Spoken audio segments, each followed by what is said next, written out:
Mil cairão ao teu lado, de Suzy Hasselmund e Milan Schuch. A emocionante história de um soldado e sua família que ousaram viver a sua fé na Alemanha de Hitler. Capítulo 20. Resultados. No outono de 1945, ficou absolutamente claro que, apesar da guerra estar terminada, o preconceito contra guardadores do sábado não havia acabado. Kurt, que estava agora no ginasial, o equivalente alemão para o segundo grau, chegava em casa vez após vez, com relato de discriminação. Os professores estão marcando todos os testes para os sábados para que eu não possa realizá-los. Eles não me deixam fazer em outro dia, reclamou. Outra vez eles não me deixaram participar do concurso de oratória, porque não estava na classe do sábado. Toda semana havia novas injustiças, enquanto as notas de Kurt despencavam. Por causa dos problemas com o sábado, Franz e Helene já haviam decidido que não enviariam lote para o ginásio, mas a deixariam somente terminar as 8 séries obrigatórias da escola fundamental. Agora estavam se convencendo de tirar Kurt da escola também e ensinar-lhes apenas uma profissão, sabendo que sem completar o ginásio ele nunca poderia ingressar numa universidade. Às 8 horas de certa manhã, Franz foi até o fórum no centro da cidade, onde a agência de emprego estava localizada, para procurar uma vaga de aprendiz para o filho. Enquanto subia as escadas, ele ouviu alguém chamar: Franz, Franz! A voz lhe parecia familiar, mas no corredor escuro, Franz não tinha certeza de quem se tratava. Então ele viu um homem sentado num banco. Era o tenente Gottschalk, Peter Gottschalk. Peter? O que você está fazendo aqui? Eu tenho que entrar aí, respondeu Peter apontando com a cabeça em direção da entrada de uma das salas de audiência. O que está acontecendo? É um tribunal americano militar que está trazendo todos os nazistas para o julgamento. Uai, estou bem interessado em todo esse processo, disse Franz. Quando terminar lá em cima, vou voltar aqui para assistir. Franz ficou empolgado ao descobrir que um treinamento em horticultura estava disponível. Isto era o ideal para Kurt, que amava a natureza e todas as coisas vivas. E o treinamento era perto o suficiente do apartamento, para que Kurt pudesse ir de bicicleta, almoçar em casa todos os dias. Ele orando a Deus em silêncio, Franz deixou o local.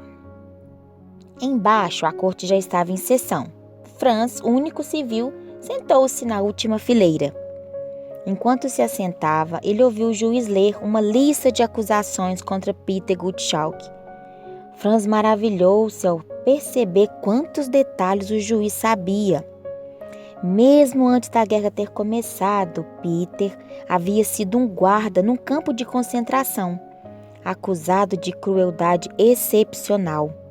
Mais tarde, ele participou na Kristallnacht, Noite dos Cristais, no dia 8 de novembro de 1938, uma noite de perseguição contra os judeus, que ficou assim conhecida por causa de muitas vidraças quebradas.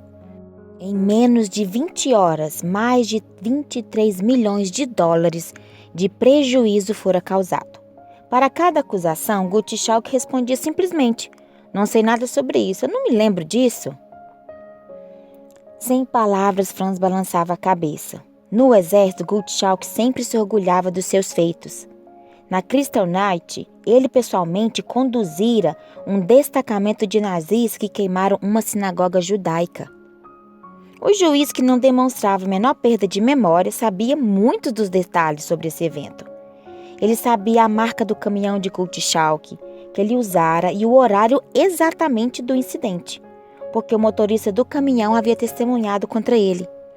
Citando detalhes, o juiz disse: Senhor Gottschalk, quero que me diga o que fez durante aqueles 15 minutos. Novamente, Gottschalk disse: não me lembro de nada. Enquanto isso, o oficial caminhou até Franz. Vejo você balançando a cabeça. Você conhece este homem? Oh, sim, confirmou Franz. Eu conheço muito bem. E eu estou surpreso de que ele não se lembre de nada. Nós estivemos juntos na guerra e ele nos contou muitas histórias. Você estaria disposto a servir como uma testemunha? Não, senhor. Eu sou um cristão. Eu não vou testemunhar contra ele. O julgamento durou até 11 horas. Com desgosto, o juiz disse para Gottschalk: Você me lembra um operário da fábrica de motocicletas Adler. Ele tinha roubado um motor e carregado nos ombros. Estava pronto para sair pelo portão, quando foi parado e questionado pelo guarda. O que você está levando aí nos ombros? O quê? Onde? Aqui no seu ombro. Você está carregando um motor. Eu não sei nada sobre isso, não. Alguém deve ter colocado isso aí no meu ombro, sabe? Quando eu nem estava prestando atenção. Voltando para Gottschalk, o juiz continuou. É assim que você me parece. Agora eu vou lhe dar 1 semana. Se nesse tempo você não encontrar testemunhas que possam confirmar a sua inocência durante aqueles 15 minutos, você estará acabado. O julgamento está suspenso. Franz e Gottschalk saíram juntos. Peter, disse Franz, como você consegue mentir daquela forma? Você se orgulhava diante de nós de ter matado os judeus e destruído lojas e a sinagoga em Frankfurt? Lembra daquele judeu na Ucrânia que eu tirei do buraco? Se eu tivesse contado tudo o que sei, você estaria na prisão agora. Durante toda a guerra, você foi um inimigo meu e tentou acabar comigo, pelo fato de eu ser cristão. Agora o meu cristianismo é a sua salvação. Por causa disso eu fiquei calado, ao invés de testemunhar contra você. Na escadaria, os homens foram cada um para um lado. Franz nunca soube o que aconteceu com o tenente Gottschalk. Franz ouviu falar que o seu amigo Karl também fora libertado. Karl morava em frente a uma igreja adventista em Frankfurt, de forma que todas as sextas-feiras à noite, antes do culto, Franz o visitava. Certa noite, Karl foi à porta muito irritado. Franz, eu recebi uma carta do capitão Milkos. Para poder ser aceito novamente como professor de história, ele precisa de um depoimento, dizendo que não cometeu crimes de guerra. Você se lembra como ele queria me matar em 1942, porque eu disse que já tínhamos perdido a guerra? Não vou dar declaração alguma a favor dele. Ele sempre estava no meu pé. Silenciosamente, Franz ouviu o desabafo, enquanto fazia os seus planos. Na semana seguinte, ele visitou seu amigo Willy e casualmente perguntou o endereço do capitão, na cidade de Laon. Então Franz redigiu seu próprio depoimento. Declarou seu nome, data de nascimento, o fato de nunca ter sido membro do partido e também de que era um pastor na igreja adventista do 7º dia. Ele continuou. Embora o senhor Milkos fosse um membro ativo do Partido Nacional Socialista dos Trabalhadores da Alemanha, ele tinha tal espírito de equipe que seria capaz de passar pelo fogo em nosso lugar. Então contou o incidente em que Milkos havia perdoado um soldado que ficara bêbado, enquanto estava de guarda, como ele havia salvado o soldado que tinha falado em entregar seu inimigo, como havia salvado Franz quando disse que Hitler era um salafrário e muitos outros incidentes. Depois ele enviou seu documento com uma carta de apresentação para o capitão Milkos. 3 dias depois, Franz recebeu uma resposta. Caro camarada Rácio, por favor, permita-me chamá-lo assim. Eu jamais imaginei que você não era um membro do partido. Por favor, aceite os meus mais sinceros agradecimentos pelo documento que você redigiu. Como resultado desse depoimento, o professor Milkos foi absolvido e teve permissão para dar aulas novamente. Certo sábado, em 1953, Franz estava pregando na cidade de Laon. Mais tarde, o ancião da igreja, um dentista, o convidou para jantar em sua casa. Não posso ficar aqui muito tempo, explicou Franz. O meu antigo capitão mora em algum lugar por aqui e eu quero visitá-lo. Oh, disse o dentista, quem é ele? Eu conheço todo mundo aqui. Seu nome é Milkos. Oh, eu sinto muito te dizer, mas o professor Milkos morreu no ano passado. Uau, estou triste com essa história, disse Franz. Deixe-me contar algo sobre ele. Ele contou algumas experiências da guerra com o capitão e contou como ele havia dado um estudo bíblico para o oficial sobre a estátua de Daniel e como Micos havia utilizado a sua Bíblia durante uma semana. Com interesse estampado nos olhos, o dentista acompanhava a história. Quando Franz terminou, ele confirmou com a cabeça. Agora, disse ele, eu entendo algo que tem me perturbado por anos. Não sei se você percebeu isso quando serviu o exército com ele, mas Micos era católico. Você se lembra como os católicos criavam tantas dificuldades para crianças adventistas que não iam à escola aos sábados?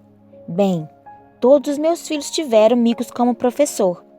Ele sempre os liberou aos sábados e nunca marcou testes para o sábado. Eu sempre me perguntava o porquê disso, sabe? Mas agora eu entendo. Eu sou muito grato a você, porque os meus filhos puderam assim terminar o ginasial. Antes de Franz sair, a família formou um círculo e orou. Juntos agradeceram a Deus pela sua mão guiadora em todos os acontecimentos da sua vida. No caminho para casa, Franz refletiu no que ouvira. Senhor, preparaste o caminho para aquelas crianças receberem educação. Mas a porta parece estar fechada para as minhas. O que ainda temos que fazer? A decisão de enviar ou não um filho para o ginásio tinha que ser feita até o fim da 4ª série. Estava exatamente no tempo de tomar essa decisão em relação a Gerd. A família reuniu-se uma noite na sala de estar para o culto.